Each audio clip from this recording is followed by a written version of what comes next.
Hello everyone, welcome back to another edition of Indie Book Review. I've got a nice little vodka orange going on, so everything's good.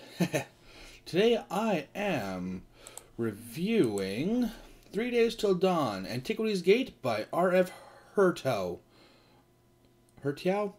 I'm not sure entirely just how to pronounce this. I'm bad with names, I'm sorry. Should see me try to pronounce Chartres. Yeah, it's bad. So, let's get into this. So, a little bit of plot setup here. There was this thing called the sequencing, which was, I believe, a virus that went through the population of humanity. And there's a small portion, a few thousand, living under 6 domes.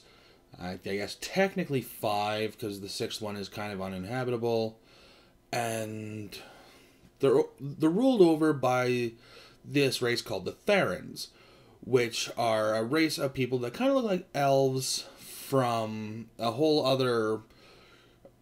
well, it's not entirely clear if it's from a different planet or a different plane of reality altogether, but they basically look like elves. They are stronger, smarter, faster, so on and so forth than humans. They just, don't have... There's just not as many of them. And like you would expect for most dome-based storylines, there's a limit on the number of children that you can have. One. You can have one. Which, I mean, in terms of population control and creation, that really doesn't work, because, if you have 40 people, you split them into 20 different couples. They all have one child, so you have 10 kids. They're split off into 5 couples, and so on and so forth. Like, 2 to 3 is generally the best way to maintain a population control. But, there's a whole other plot going on there. So it actually does kind of make sense in its own way. Not going to complain about that. Not going to be too nitpicky about that because, just where it goes. Anyway, this is an important plot point, though. So, the main character's best friend, Felix, is about to be a father, but his wife is going to have twins. And, well, because there's a one-child policy, one of the kids is going to have to be exterminated. And this doesn't sit well with, Felix. So they make a plan to escape the domes. I mean, not a very good plan or anything like that, but hey, they're working with what they got. And, there's a whole bunch of other stuff that goes on. There's a whole secret organization, and there's a bunch of other... there's a whole bunch that happens. So, yeah. Plot, all in all, is actually pretty solid. Like, it does a very good job of keeping a person interested and entertained. I'm going to give it a straight up 4 out of 5. It does lose a point due to a little bit of unoriginality in terms of, people living in a dome and the one-child rule, but because they're plot points at the same time, I'm willing to forgive them as well to a point. So, yeah, it's not a big deal breaker, but it did kind of set the stage for me to be able to predict where the story was going to go and how it was going to go.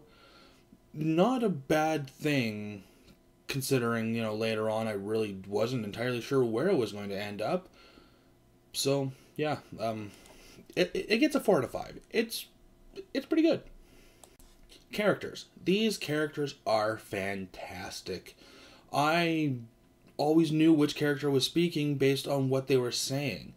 There wasn't at any point where I was confused by any of the characters, their motivations, or anything really. Like, it was just very, very well done.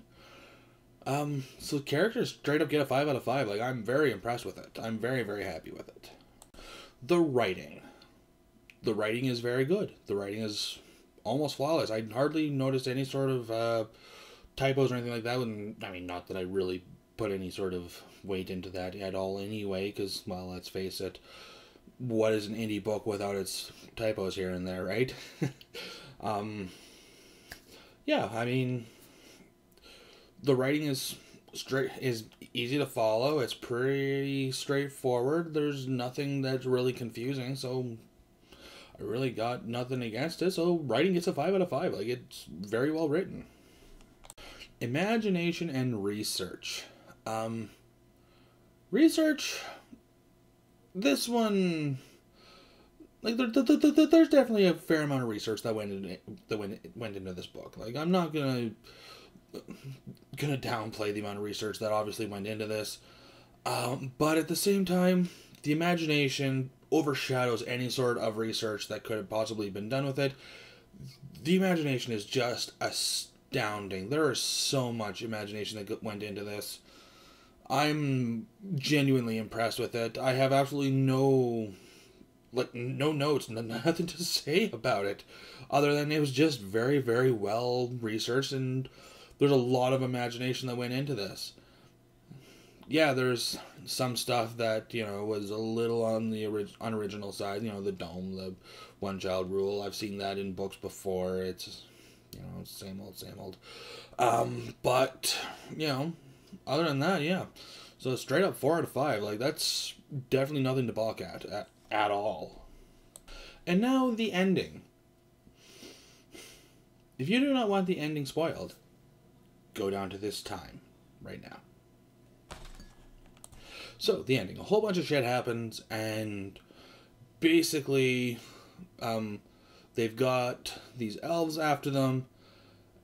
The elves know what's going on. They know that Ripley and Felix are there, and they're going to, try and bring them in. Well, there's this guy with an airplane, helicopter. It's not really quite made entirely clear. Not really important either. Probably a helicopter by the way it moves. But whatever. Yeah. There's a whole bunch of shooting that goes on. Some things get destroyed. And the main character, Ripley, has to sacrifice himself to save the entirety of the dome. Or all the domes, really. Like I said, there's a lot that goes on in these books. So yeah, he has to sacrifice himself. This book has the balls to kill its main character at the end. I applaud that. I really do. Like, not all books need to have their main character die. I'm a big fan of the main character dying, but not all books require this. And I am very, very accepting of this. But if the plot looks like it's going that way, if the story looks like it's going that way, I hate it when there's the Deus Ex Machina that saves the character's life at the last second. Hate that. This book had the balls to actually go through with it, and I loved it. So yeah, because the ending had balls, it gets a straight up 5 out of 5. I mean, the emotional impact is great. The tense of the situations is great. Everything about it is amazing. But I am just happy that it actually had the balls to do what the story was needing it to do. And yeah. Hats off to it, really. So all in all, this book gets a straight up 9 out of 10. Like, I have absolutely no problem with this book. I'll admit, I had a little bit of difficulty getting into it at the beginning. I mean, I didn't really care for Felix. I didn't really care for Ripley. But as the story continued on and I got to know more of the world and the characters, I just zoomed right through this. Like, I was really enjoying it. And I couldn't wait to get to the next bit. If you have a chance to read this book, I highly recommend it, and I will definitely be looking into reading the second in this series, trilogy.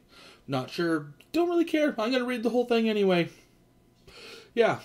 So, yeah, read this book. It is really good.